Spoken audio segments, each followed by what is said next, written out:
Thanks for joining me and making my perfect snowflake earrings. A list of materials is provided below in the description.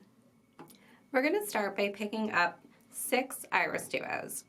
I have my sample piece here, and I'm going to flip this over. This is the back, so this is where we're starting.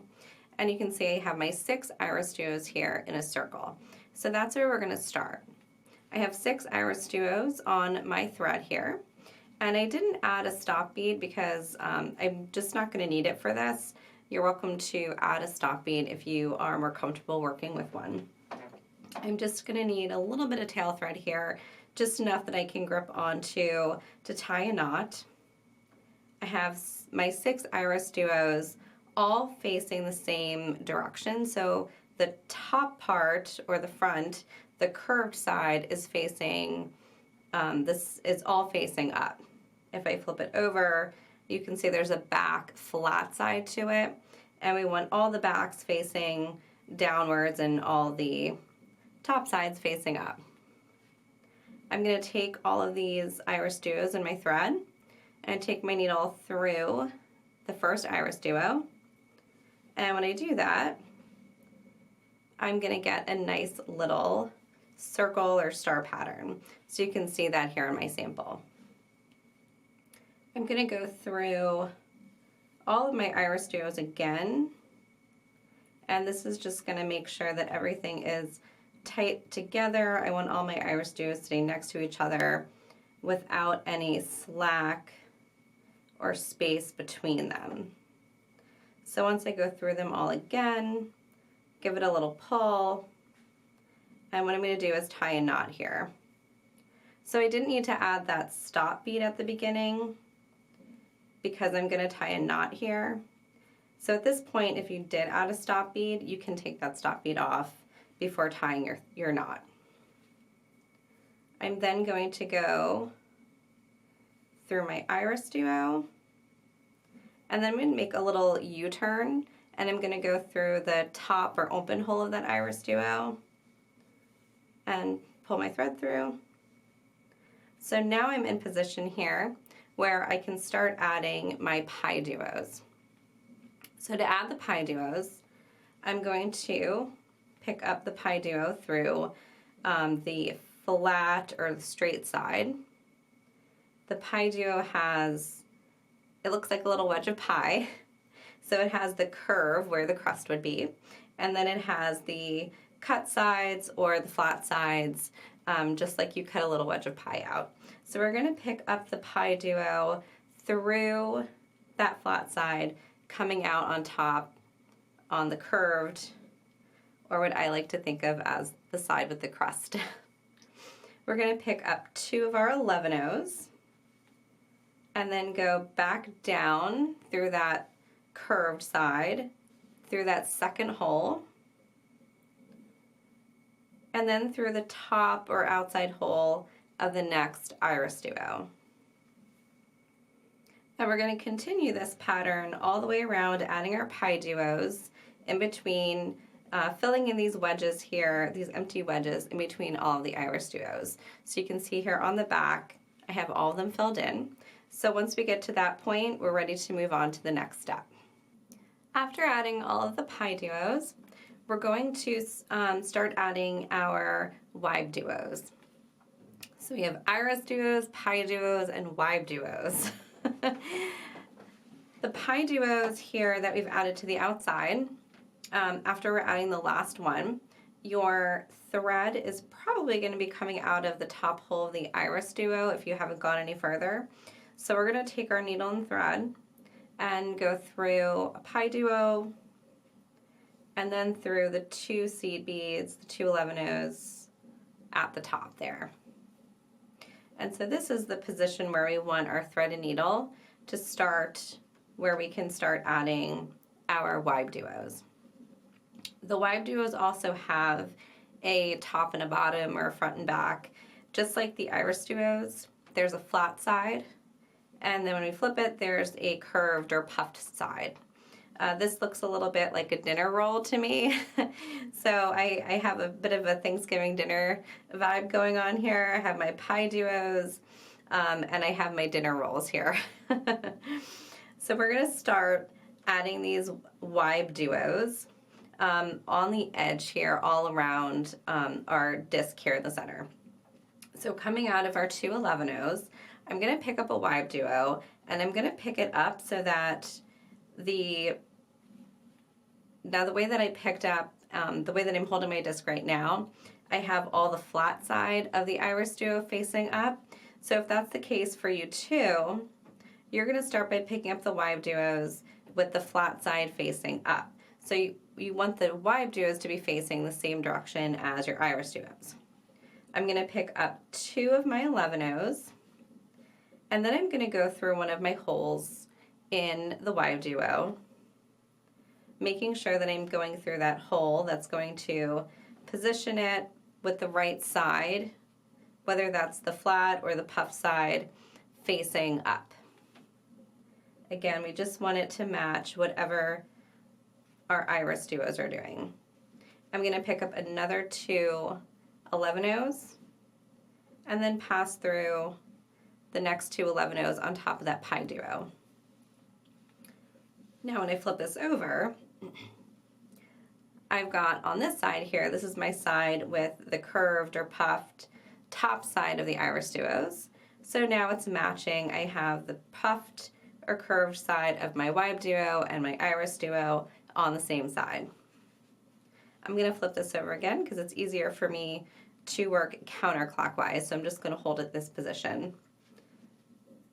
And I'm going to go again here, picking up 2 of my 11-0s, positioning my WibeDuo here so that I'm picking it up correctly so that I have the right side to match the IrisDuo facing upward. Another 2 11-0s, and then through the next 2 11-0s on top of that PieDuo. So in this way, we're just going to go around and add our WibeDuos. Once we finish and add our last WibeDuo, we're going to move on and work on the front of our component. After adding our WibeDuos, we're going to connect them with some 11-0 seed beads. So if you have just finished adding your last WibeDuo, your threaded needle is probably coming out of a couple 11-0s. So we're going to pass through the next couple 11-0s and the WibeDuo.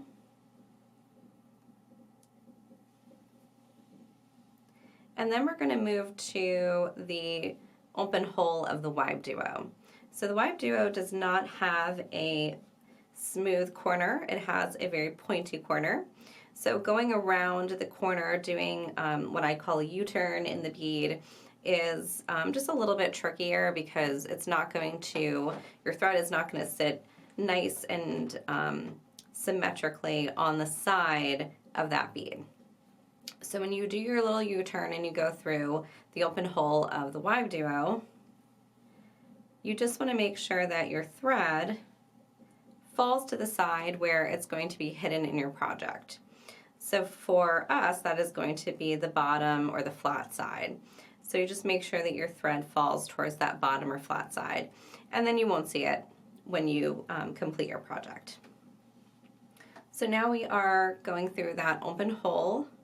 We have our thread coming out of that open hole of the WibeDuo, and we're going to connect all of our WibeDuos through that open hole with 3 of our 11-0s. So I'm just picking up 3 11-0s, going through the next WibeDuo, and if you flip our project here, you can see that's going to start bringing those WibeDuos in, and it's curving it around. So it's bringing them to the front. It's going to overlap them with the design that we've already done. So I'm going to pick up another 3 11-0s, go through that open hole of the WibeDuo, and pull it towards the center. I'm going to do this the whole way around here, connecting all of my WibeDuos with 3 11-0 seed beads.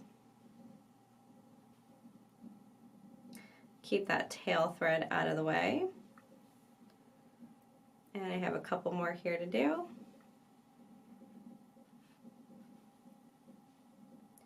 If your piece is curving and the back is curving, that's completely fine.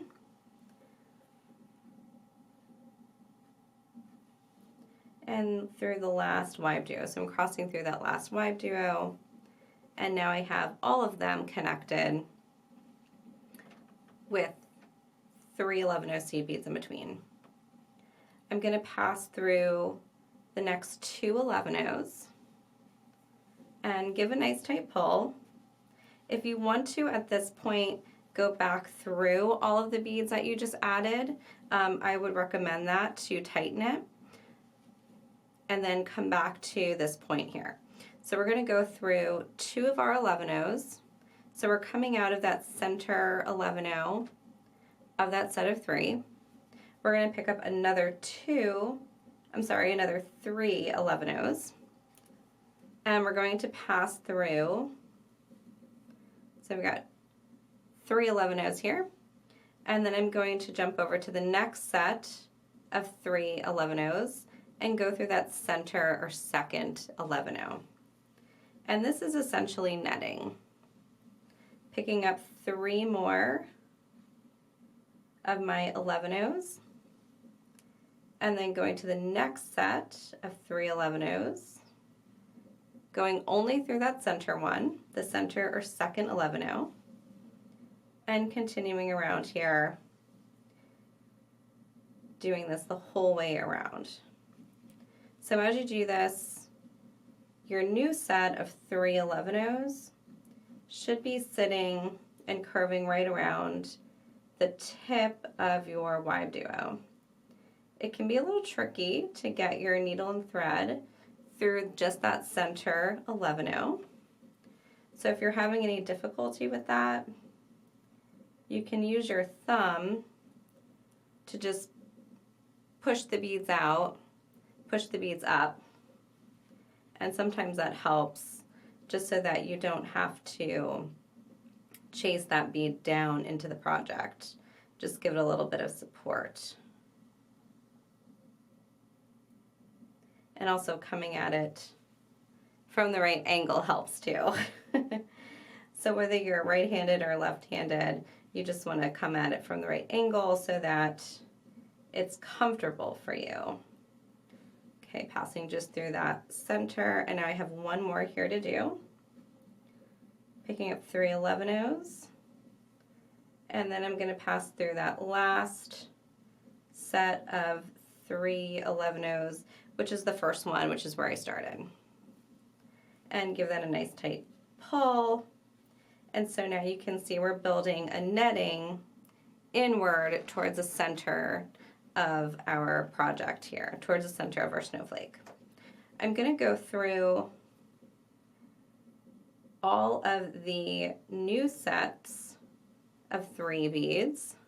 So that last row of netting that I added, I'm going to pass through all of those sets of 3, and only those sets of 3. So I'm not going through any of the 11-0s from that previous row of netting that I added where I started, just through the sets of 3. And what that's going to do is pull those beads a little further towards the center and create just a little bit of a smaller hole here in the center. So we're going to cinch this up, go through all of these beads, and then what I'm going to do is, my thread is getting a little short here, so I'm going to finish this here, just going around, pulling that tight, and then I'm going to tie up my thread. I'm going to add a new thread, and then I'm going to come back and work on adding the center and my chaton. So I tied off my thread that I was working with because it was getting a little short, and I added a new thread on, and I brought my thread, the new one, back to where I was working. So my thread and needle are coming out of one of the sets of 3 seed beads here, the ones that I was passing through in this last step. I have some new items on my bead mat. I have my chaton here, and this is my SS39 chaton, which is about an 8mm. And then I have still some of my 11-0 seed beads here because I will need those when I add my earring here, my ear wire and my wire guard.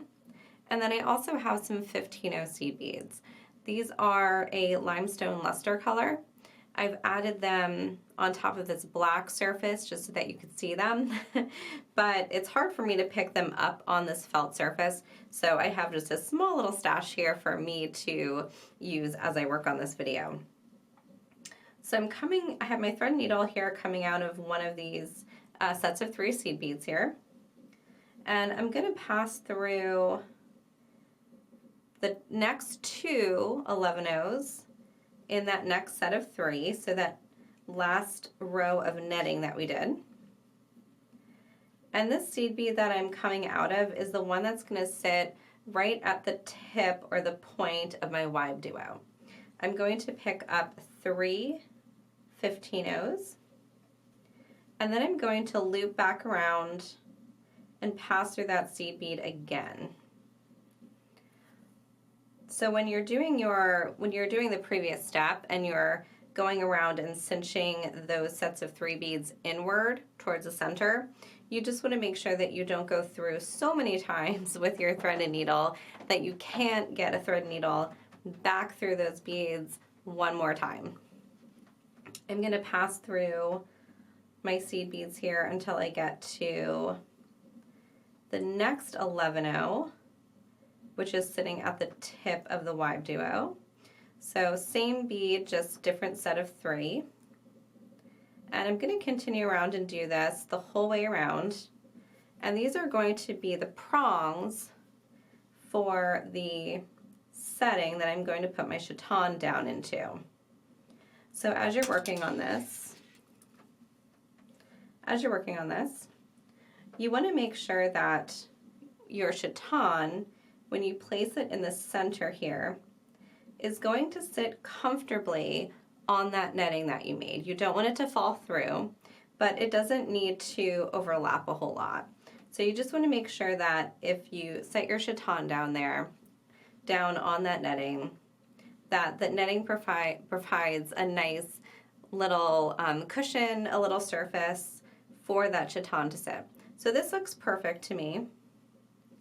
So I'm going to continue, and I'm going to continue adding my prongs, just that set of 3 15-0s around that center 11-0 at the tip of the WibeDuo.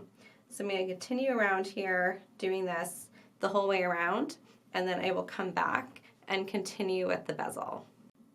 After adding all of your prongs, and you should have 6 prongs, 1 at the tip of each of your WibeDuos,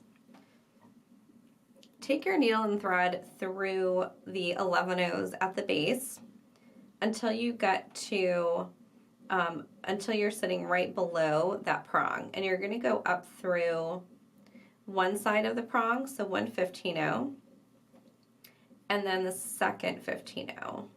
So that second 15-0 should be the center or the very top of your prong. And we're going to connect all of the center beads of our prong with 3 more 15-0s.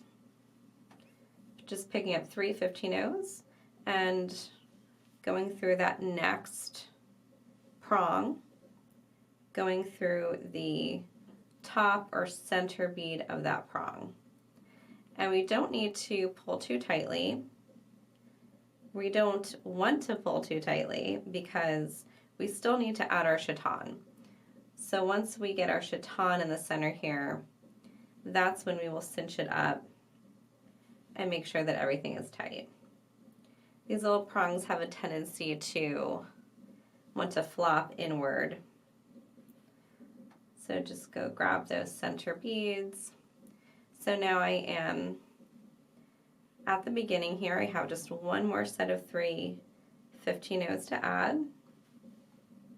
And I'm going through that prong where I started, where I first started. So now I have what kind of looks almost like the center, like trumpet of a daffodil. And I want to loosen it up a little bit because I don't want it to be too tight. I want to have it loose enough that I can drop my Chaton down in there. And you want to don't be afraid to push that Chaton down firmly. So if you have your netting underneath correctly, your Chaton shouldn't fall through the netting. So don't be afraid to give it a firm little push. And then we're going to go back through all of those seed beads that we added, all of the tops of the prongs, and all of the sets of 3 15-0s that we added. So all of those beads that form a little border here, we're going to go back through and pull that tight. And what that should do is then just bring those seed beads in a circle up and around and cover the edge of the Chaton. And once we're finished with that, we can add our ear wire. So the last step here is just to add our ear wire. I went around the center here and I just cinched that up and made it tight. And then I also went ahead and I tied and cut off my thread. So I find it hard in this particular project to go from the center here to the outside through the beads. I just find that it's kind of tight, and I prefer to just start with a new thread. So that's what I've done. I'm going to take my new thread, a needle, and I'm going to pass through one of the 11-0s next to the WibeDuo. So you can see here in my sample piece, and of course I'm making earrings, so I'm going to make 2 exactly the same. So my sample, I have my wire guard and ear wire sitting on top of that WibeDuo. So I'm going to do the same with this one. I don't need much of a tail thread here, so just a couple inches. And I'm going to take my needle and thread back around that 11-0 sitting next to the WibeDuo. And that is going to be my stop bead. So I'm just creating a stop bead from a bead already in the project. So coming out of that 11-0, I'm going to pick up 2 11-0s, and then I'm going to add my wire guard. So if you already know how to use a wire guard, you don't really need any instruction in this part. But what I'm going to do is go through the one side of my wire guard, so up one of those channels, and then down through the next, down through the other side here. And you also want to make sure that as you're using wire guards, that the thread is sitting in the channel at the top at that curve. You're going to pick up another 2 11-0s, and then I'm going to go through the whole of my WibeDuo.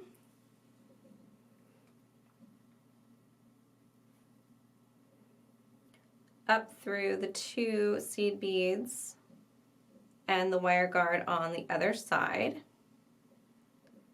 And this is just helping to reinforce, because any place in our project where it's going to get wear and tear, you have any kind of connection point, or it's going to be swinging, it's going to have any sort of movement, you want to reinforce that thread, because that thread, the more that it gets moved, the more that it has tension on it, the more likely it is to break. So by reinforcing that and doubling up or tripling up your thread at those locations, it just helps you to make that extra secure. Okay. So I've gone through this wire guard and seed beads 3 times now. So back through the top, and you can see here, this is exactly what I was talking about. Sometimes your thread will actually not get in the little trench here created at the tip of the wire guard. So if that happens, just give it a little tug and pull it back into place. Coming out of my WibeDuo here, I should now be at the bead where the bead that I used for my stop bead. So you can just take that little thread that you started with here where you wrapped around, you can take your tail thread and unwrap it. We're going to pass through that bead, And when we pass through that bead, our tail thread and our thread that we were working with should now meet up. They should both be coming out of the same spot, the same bead, and we can do our little knot, and then we can burn that down. Lots of different thoughts on how to properly finish a bead weaving piece, and it depends on the thread that you're using and the piece itself. So you can also check out some of our other videos to give you some ideas on how to finish a bead weaving piece and hide your knots in your thread. So I'm just going to burn this down.